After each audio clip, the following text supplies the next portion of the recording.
Hey guys, welcome back to Revolution XRC and welcome to the next part of this Vanquish H10 Optic Kit build series.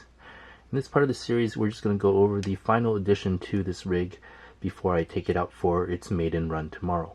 So this is going to be short and sweet, but basically I added wheels and tires to this rig. Now these are the Proline Maxxis Tripodors. I wanted something with a large diameter and aggressive looking, and this is in G8 compound. I'll put a link to these in the description below, but I think they fit this build well. They look great on this rig. And I have these bead locks, these just 1.9 bead locks.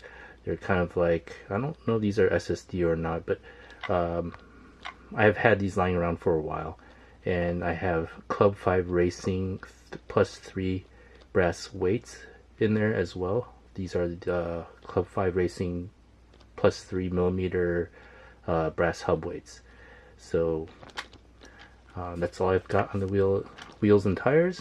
I'll put a link to these in the description below, as well as the links to the brass weights. But I added some final decals to my rig. I didn't add too many decals. For these, I just used vinyl to make the stripes. That way I can remove it later easily. Same with this Puma right here, and this design right here. That's all vinyl, but didn't add too many decals. But that's what the rig looks like. So you zoom out. That's what the cage looks like.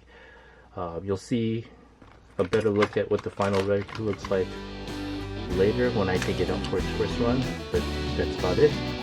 So stay tuned for future videos on the running of this Vanquish H10 Optic Kit build. Thanks for watching.